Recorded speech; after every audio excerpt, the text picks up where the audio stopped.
you don't settle for someone else who loves you, you're going to be alone forever. That's the message that a lot of women get, especially those that choose to be single by choice. Now, ladies, I'm talking to you. But, if there's some guys out there who are trying to pay attention, I don't know why you're following me. Honestly, I'm talking about women's empowerment. But, hey, maybe you'll learn something. Because the fact is that right now, currently, I am really, really happy being single. And a lot of women, as we get to a certain point in our lives, especially if we're high-value, successful women who know how to take care of ourselves, we get in this strong, independent female mindset of I'm happy just the way I am. Here is why all of those fear-based tactics of saying that we're going to die alone, they no longer affect us. Because when you are truly empowered, when you truly believe in yourself and believe in your self-worth, then you're okay waiting. You're okay waiting as long as it takes. You're okay with going to dinners alone. You're okay with spending your evenings alone. You're okay with doing life on your own because you know what the consequences are of settling, especially if you've already done it before. I'm talking to the single moms out there who have recognized their worth and are choosing not to bring someone else into their kids' lives. Because you know what happened the last time. And I'm talking about the women who are childless by choice and circumstances of I'd love to have a child. I'd love to be a mom. I'd love to have another baby. And it has to be with the right person. Because here's what happens typically. Men benefit from being married.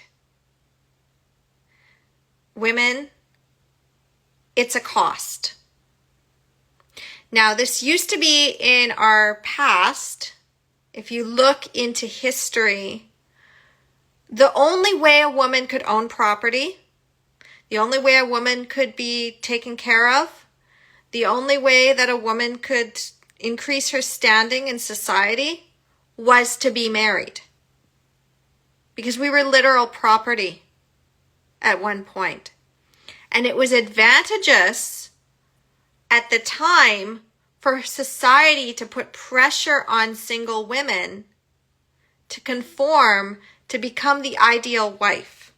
I mean, I love Bridgerton. I binge watched that entire season. And I'm sorry, there's going to be a spoiler, but you know that character Cressida Cowper? I mean, the first 2 seasons, all you want to do is hate on her. But then she gets to this point where she has been single. There's 2 characters, there's Penelope and there's Cressida. One's got a happy ending, the other one doesn't. Which, honestly, I'd like to see Cressida get her happy ending. I think she deserves it. When you really see what her family put her through, she really does deserve to have a happy ending. And her friendship with Eloise, you can kind of see that she was only being cutthroat and nasty because that is what society taught her she had to do to land a husband. And she had such an horrible family situation that being married was her way out. Until she recognized that there was another way of social ruin that might not be so bad if she can manage to take care of herself. So I really do hope that she gets her happy ending at some point. I mean, who knows? It's a show, and the writers might not be really interested in Cressida's story any further. But if I was writing as a fan fiction writer, I would give her a happy ending. Because I think she kind of deserves to have somebody in her life that takes care of her and allows her to at least be her full self. Everybody deserves to be their full, authentic self within relationship. If you're having to constantly compromise on yourself, if you're constantly having to appease other people, both in your romantic relationships and in your family, that's not true, authentic love. And it starts to weigh on your heart and soul. So a lot of moms that have already left their partners, we're stigmatized. We're vilified for breaking up the family. When what really happens is that we get to a point where we are seeing our children picking up those patterns and seeing how unhealthy that family dynamic is and how it's killing our soul. And we're recognizing that we're going to wound our children unintentionally if we stay in there. Because when you have an emotionally distant, cut off partner, you have to compensate for that with your kids and constantly help your child deal with that, and you overgive, but then you also don't have any love to give to yourself. And I recognize that there were things with my son, especially, he's 11 now, and my daughter's 8. So I got her out a little bit earlier, but my son was already had 8 years of watching me try to compensate in a romantic relationship with his father that just wasn't going to work because I was constantly sacrificing. And my son saw me crying. He saw me bursting into tears. He had a lot of empathy, and at the same time, there was nobody protecting him. I did my best to protect him, and I didn't do enough in that moment.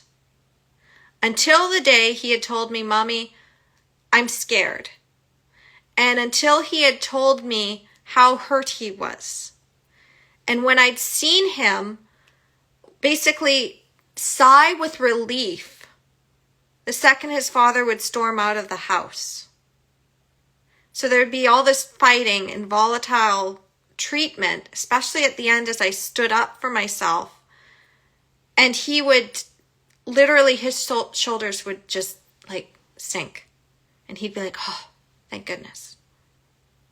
And I recognized that for his father to heal and be able to be the best dad that he could be,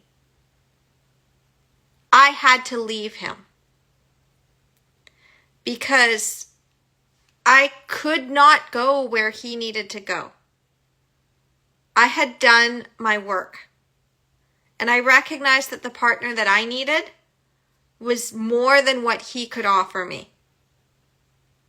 That my dreams would be sacrificed and my children would not get to have the full expansive life if we stayed together for the family just to keep up appearances. Even if we went through all the counseling, we would still be constantly sacrificing. I don't believe that toxic and abusive people are toxic and abusive because they're terrible people.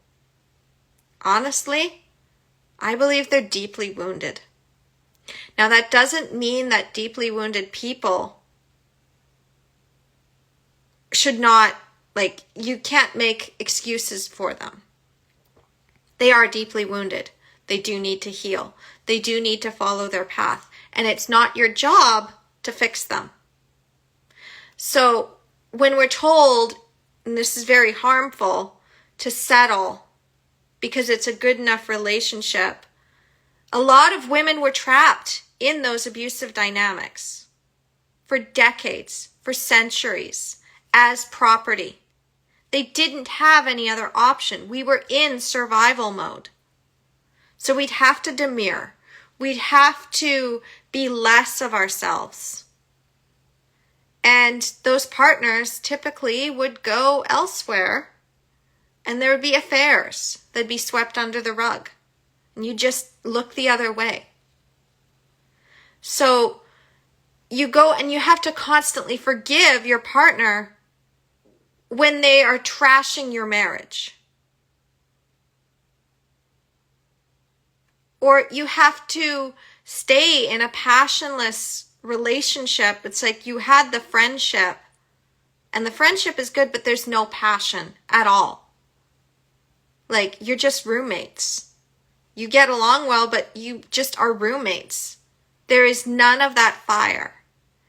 Now, there was a psychological, I studied social psychology back in college, and there was something called Sternberg's triangle.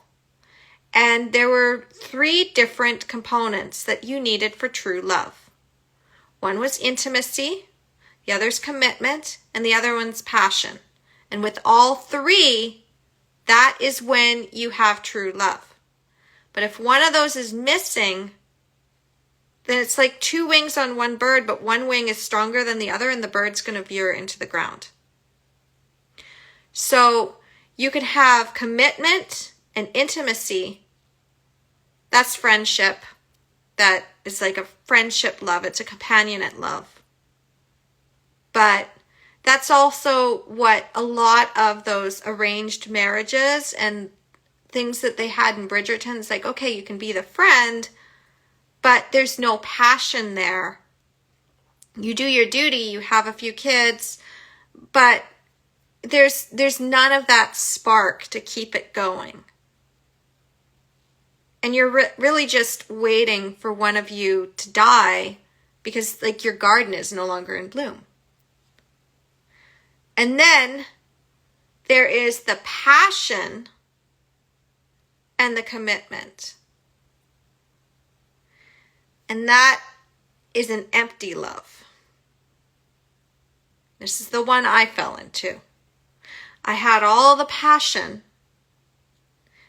but my former partner and I, we do not have very much in common. Every once in a while we can agree on some things, but like, honestly, if we did not have children together, we would have gone our completely separate ways and not talked again. Because there's really no substance there to maintain a friendship even.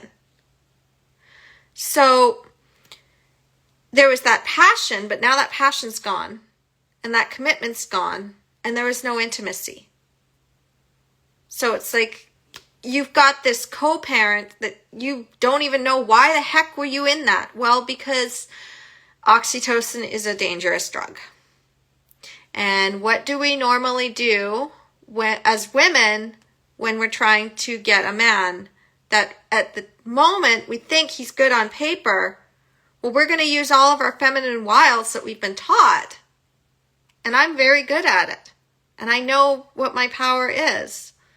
At the same time, when you meet your true love, or when you just have a really deep connection with someone, but you know that they're not it, they're not the one to commit to, they look really, really good on paper, and yeah, you could probably have that companionate love, but that passion would fizzle out and you know it, because maybe your heart, you know in your heart and soul that you need more than that.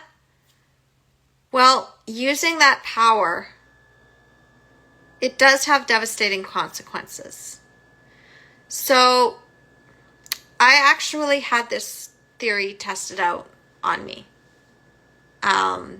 recognizing that there's a lot of really amazing men out there, men that are healing. Ladies, they're out there, okay? They are out there. They are incredibly intelligent. They are fun to talk to.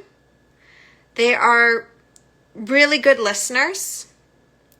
They step up for the women in their lives, not just their wives, but for their friends, for their sisters, for their mothers, for their daughters. They step up.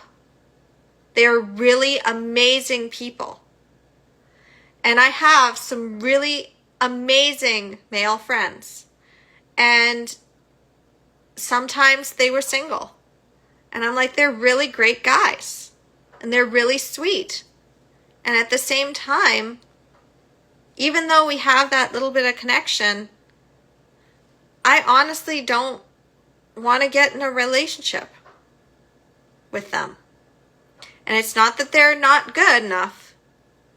It's that I just didn't want to be in a relationship. So when I first was being left by my partner way back in 2019, and he had said, I don't love you anymore, and I'm going to go and hang out with your friend and stay at her house, you know, the one that you asked if there was anything going on, and I said no, and it turns out that yeah, there is something going on and I don't know, and it was all empty passion.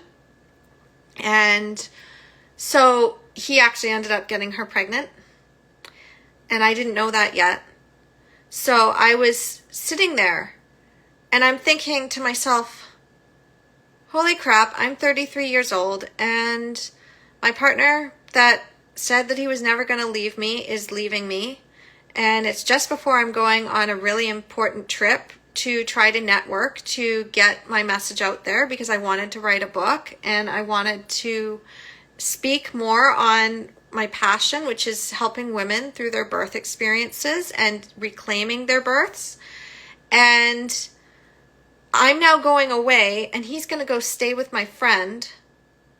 And just before that trip, I had somehow, somebody that was a friend of hers had gotten in connection with me, because she thought that it was just absolutely atrocious what my friend had just done. She's like, I don't understand it, but I got these tickets to this circus. And this circus is like, it's tonight and it's free, and I'll take you there and drop you off, and you can have some time with the kids. And when I was there, I mean, I was just so devastated. And I still had my ring on my finger, even though he'd never actually married me. He just, like, we lived common law. So that was actually a really good thing, because it was a lot easier. I didn't have to worry about the legal issues or anything like that. So that was a blessing in disguise. But I had this little 3-year-old and this little 6-year-old with me. And I'm saying, like, how am I going to tell my kids that daddy's not coming home? And I'm 33, and like, nobody's going to want me anymore. And there are no good men out there anymore. Like, I've missed my shot. And then this single dad was sitting a few feet away, and he smiled at me and I smiled at him, but I didn't want to date, and neither did he. But he was just so kind. And he bought my kids each a cotton candy while we were there at the circus. I'm like, I don't have any money to pay you back. And he's like, no, just pay it forward. And it just clicked for me. It's like, there are men out there that understand the pay it forward concept. And he asked for my number, and I gave it to him. And he did text me while I was at my event. And I could tell that he was kind of interested, but I'm like, look, I just got the worst thing to happen to me, and I'm really not in a place where I could date. So I was not going to use this guy. I could have if I'd been wounded, because a lot of people are like, well, the fastest way to get over someone is to get under somebody else. I'm like, I don't want to do that, because I tried that the year before when my partner had tried to leave. I'd caught him on Tinder. Like, this is how much women will tolerate in relationships. Like, if you really want to understand how long it takes a woman to leave, and how long it takes her to heal, and how long it takes her to decide when she actually wants to be with somebody when she's healed, you'll really understand this. So the year before that, my partner I'd caught him on Tinder under an alias, and I was very good at finding it. Ladies, if you want to find out if your partner's cheating, find out the app that they're using, move the radius when you know that they're home, make a fake profile, and start swiping until you find them.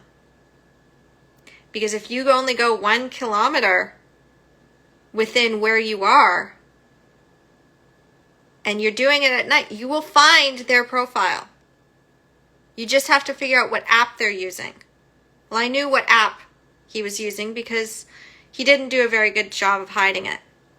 And he had lied on the app and said that he'd gotten out of a serious relationship and he was looking for what was out there while he was still at home in his bed in the other room while I was with the kids. So of course I was devastated. And then he said he wanted to explore other options and we could still stay together, but he wanted to see other people too, open up our marriage. And I called his bluff. I let him. I actually let him date other women. I let him go on dates and humiliate me like that.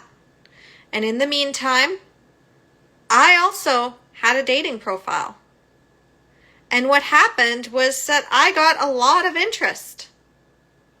Funny thing, when you suddenly put out a picture of yourself, beautiful, vibrant lady that you are, and you really do your best to make yourself look appealing and attractive, suddenly you get all the interest. Now, they're not high value interest, of course. They were just looking for you know what. But the fact is that they're still looking. And it was such a self-esteem booster to recognize, like, wait a minute. I have all these options. Now I don't want any of them. I want my husband. But I have all these options. So when you recognize, yes, you're going to get attention. Embrace the attention. You don't have to do anything with the attention. Heck, I get attention all the time. I don't entertain it. And the reason I don't entertain it is simple. Because when I finally did leave my partner, or tried to, my house burned down in 2019. Soon after that, I needed to rely on him because, again, when your finances are in a certain situation and you're tied to things, you have to do it for survival. Which is why a lot of women stayed in relationships and marriage was just like the thing of security. But once I was able to write the first rough draft of my book and I could start to see the value that I could put out in the world and I could see that I could make it on my own, that's when I decided, okay, is he going to step up? Because this is the other thing. You sit there, you watch, you pay attention. A man of integrity who is truly meant for you will speak through his actions, not his words. So I was getting all of the pretty words and all of the empty promises. But the actions that were being taken were not congruent with that. And in contrast, you could have a man who doesn't seem to be saying anything. He's not blowing up your DMs. He's not responding to your messages. He's ghosting. But when you get in connection with him, you can see it. There's an action. There's a body language of actual interest, even when they're not saying anything. And there's actions that get taken that help you recognize and decipher. Because again, the men that have learned how to manipulate and get us trapped in those situations to settle, they know how to say all the right things. They have been trained just like we have been trained. How to say the right things, how to use your charm, how to use your wit, how to flaunt your money. Now I'm going to speak to the guys for a minute. Okay? Just for a minute. A true woman of value who loves you for you is not going to care how much you make. Like, you could go and be a millionaire or a billionaire and you could have a whole bunch of real estate, and that's not going to be what attracts her. It'll be impressive. She'll be like, wow, this is a man of action. This is a man who really knows what he wants out of life, and he knows how to build things, and he has all those resources. But so are a lot of guys. If there's one, there's lots. What else have you got? Do I feel safe? Do I feel seen? Do I feel appreciated for me even when I'm not pleasing you. When there's absolutely no chance right now, because I'm healing, for you to get anything from me, or because I've put such strong boundaries and I know you need to step up, I'm not going to give it all away. Like, you're going to have to work for it a little bit. But I know that you'll do it. When you recognize that a woman is going to sit there and she is going to love you. And she is going to sit there and she's going to love you even in your darkness and even in your demons. And she honestly doesn't care if you're making any money or anything. It's like, you know what? Like, right now you're, like, I know you're able and capable of doing this, and you have done it in the past, and you are capable of communication, and you can do this. And if you need some time to figure things out, well, that's fine. You're not going to lose me. Now, you're not going to have me either until you step up. I'm just going to work on myself, though. When a woman chooses herself over sacrificing for you, that's when you know you have to step up. Because if she is choosing you and also choosing herself, and choosing herself over you even as she chooses you, that's the one. So ladies, there are going to be so many men, especially as you get higher value, who are going to want you because you are this shiny, sparkly thing. But can they love you in your mess? Because if they can't love you in your mess, you might as well, and I saw this quote recently and I heard it, Midlife Muse, I've been following her, she's amazing for how she imparts the wisdom. She's basically like, women never have to get old. We can age gracefully and we never have to get old. We can still have that youthful feeling and that vibrancy that never has to go away.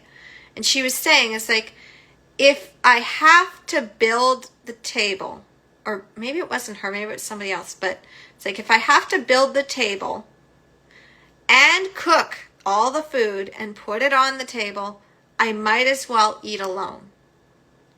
Because why am I going to build this table and cook all this food and not have any help and just have to serve others? So what we do when we finally leave our partner that's not right for us, it's when we recognize that we have built the table, we have cooked food on the table, and our partner is knocking all that food to the floor and telling us it's not good enough, or complaining that we didn't add enough to it. And we're suddenly looking, it's like, you know what? I could enjoy this all on my own because I was able to do this on my own. So why am I going to stay here where I'm not appreciated? Where I don't even have any help? Because honestly, women, we don't want to do all the work. We don't want to build the table. We want you to build the table. We'll cook the food with you, but we'd really love to be able to be the ones to sit down and eat and appreciate you and love on you and inspire you to build that table and to build a better table and to keep doing that so that you have that sense of accomplishment in your life and you can see just how powerful you are. We want to be your cheerleader. We want you to cheer for us. So if you want a high value woman, here's the thing. There's one out there for you that is perfectly custom crafted for you, who's going to see your magnificence. And the way you attract her is by being yourself. The way you attract her is by healing any of your patterns and wounding. The way you attract her is your self-awareness, your commitment to growth. Because women are rising. And ladies, the way you attract yours is just by living your life. and not having that attachment of I have to be married by X date or I'm just pathetic. No, because then you go and latch on to somebody who's good enough, but then the passion's gone, or the passion stays but there's no friendship. It's like the sex is good but we hate each other. It's not worth it. It's really not. And when you have kids, it's damaging. I'm still picking up the pieces for the blueprints that my kids picked up. And I'm also looking back into my family dynamics of, I don't think there was a single blueprint of true love that I could really look back on. It was all wounding and attachment and survival and good enough and settling and having the friendship but not the passion, having the commitment but not the friendship, having the commitment and the passion but like all of it, like there was nothing that was all three. Until I started getting into connection with people that did have all three and that embody that. And that's also about my 5-pillar system, is the right mindset, realizing that it is possible. You can actually have the most transformative, beautiful, romantic relationship, just like you see in Bridgerton, and just like you see in all the other romantic things. Like, oh, that's a fantasy. No. There's still going to be moments where you're going to fight.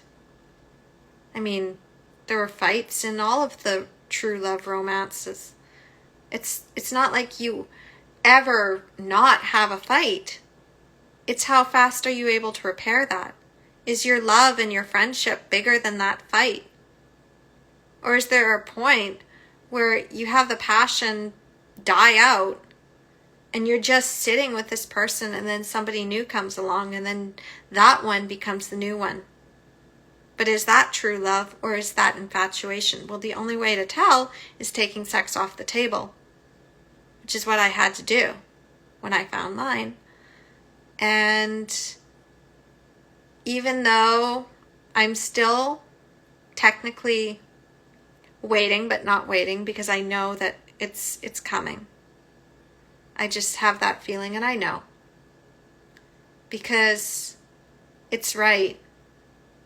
The timing wasn't right back then. And it's okay. Because the journey to discovering the new facets of that love that just keeps growing, that in itself is worth waiting for. The discovery and the new discovery of that person, that deep connected friendship that builds, and the talks that you can get into, knowing that no matter what happens, when you see them again, you just pick up where you left off. They're like your best friend.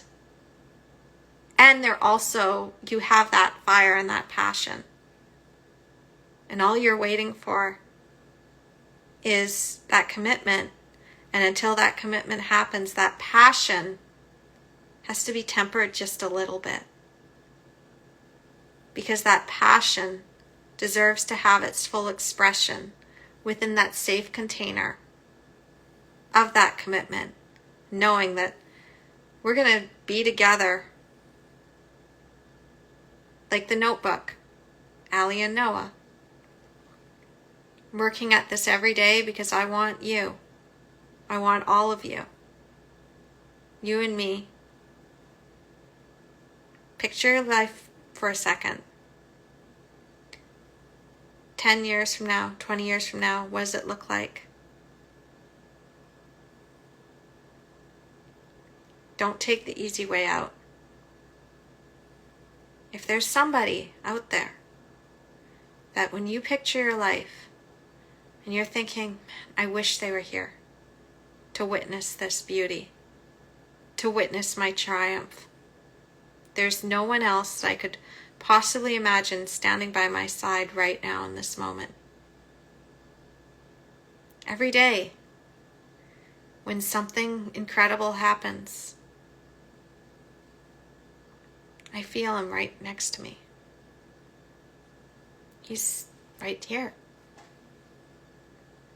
So when you find that person, and it's like, it's not just physical. It's not just that you committed. It's that you actually feel them.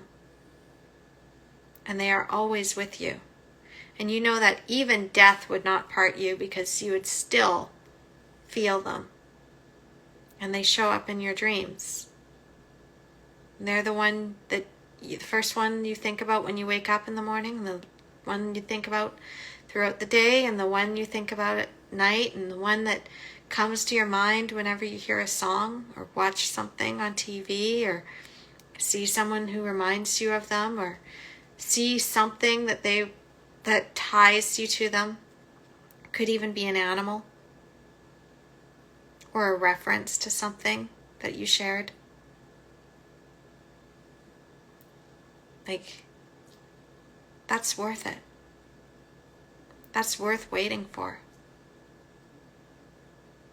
So yeah, it can be kind of difficult with society telling you that you need to just get back on the horse and go out there, date.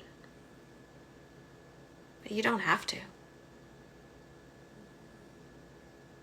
The right person will come in at the right time. And it might be something you weren't expecting. But then when you trace back through everything, it was worth it.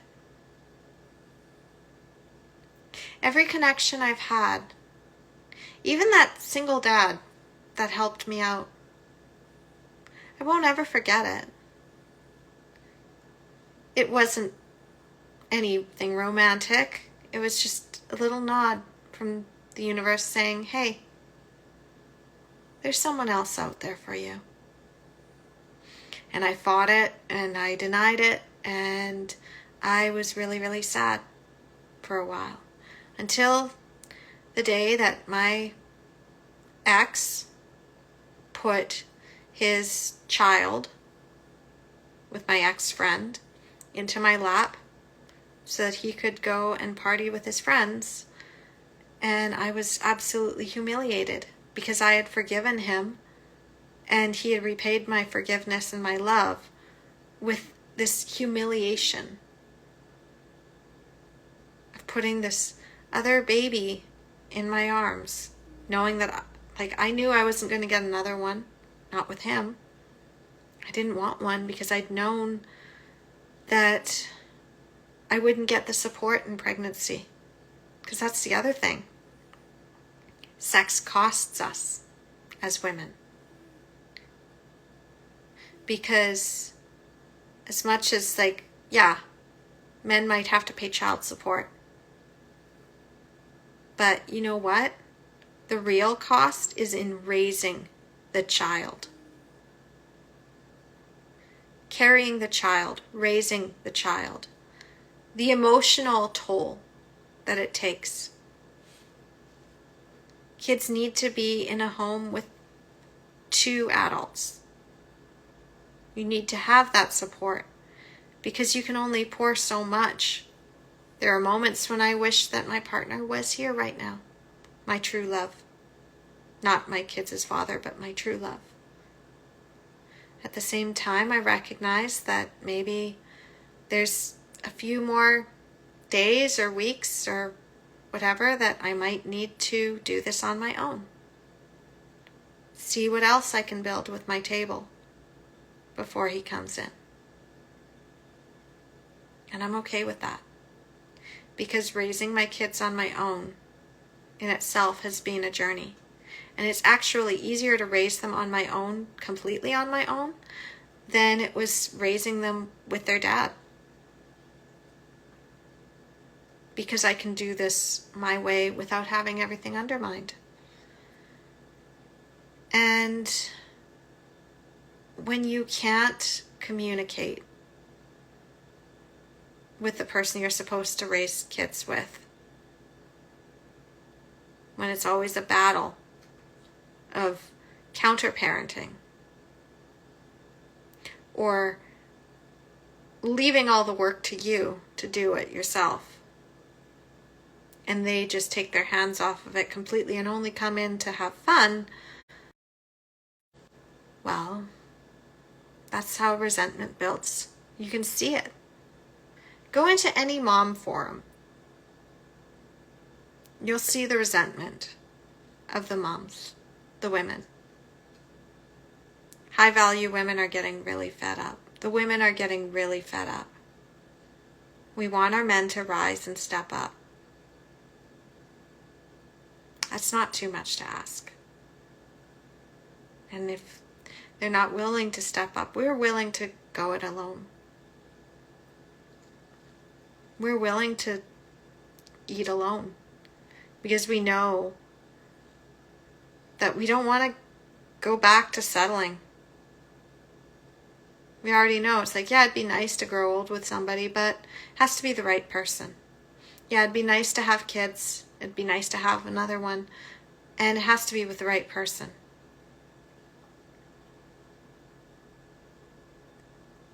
It has to be right. Not right now. So, if that inspires you to continue to heal, to continue to grow, to continue to work towards your own self-worth, because nobody in a relationship can complete you until you've completed yourself, and then the right person will come in. You won't have to go looking for them. They'll just show up one day. You might be scrolling on Facebook and suddenly you see them. I mean, everybody's putting out stuff on Facebook and Instagram now, right? How did you find me? You probably don't even know my business or anything because I'm not talking about business here. I'm just talking about life. I got no agenda other than to just share my wisdom here. I just enjoy talking. I enjoy soapboxing. I enjoy sharing my insights. And other people are doing that too. Or maybe you go and take a class for yourself and you run into them there. Maybe you run into them because a friend is introducing you to somebody. It's a complete accident. It's synchronistic. It'll happen when it's supposed to happen. And it's up to you to see your self-worth so that when it does happen, well, then you know how to love it right. You know how to love unconditionally. You don't put pressure on them and threaten to take away that love. Yeah, I would really love mine to come in. Things are getting to the point where it's like I would be really nice to share that with him. I'd love to have another baby very soon. And I'm at a place now where I'm really taking a step back from work to focus more on the family, and I'm getting my time back. And I've been building things this whole time to intentionally be able to take my time back, especially since it's summer. And I can either do that, like I already have like three plans basically in place, depending on if I see him or not, if he's ready or not. But if he's working on things and he needs to focus on himself, I'm happy to let him do that. Because when you truly love someone, you love them even if you don't see them every day. You love them even if they're not able to give you anything in that moment. The love doesn't go away. It's not transactional.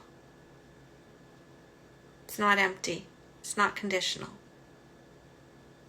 So yeah.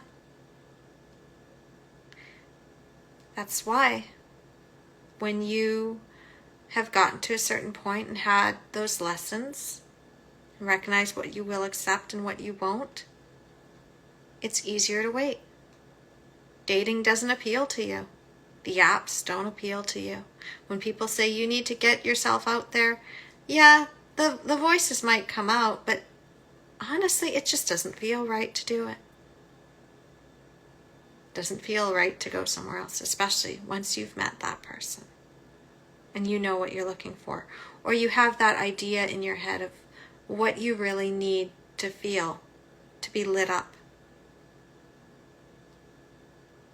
And that's not in here. It's here. This is where you're focusing. Because you want someone who's a trampoline for your dreams and a sanctuary for your heart and soul. All right. My phone is almost dead, so I'm going to go charge it, and I'm going to relax for the rest of the day. And I can't wait to see what comes through. I already feel that something incredible is going to happen for all of us. There's just something magical about this time of year. If you follow astrology at all, there's a certain gateway coming up for transformation. So take advantage of it.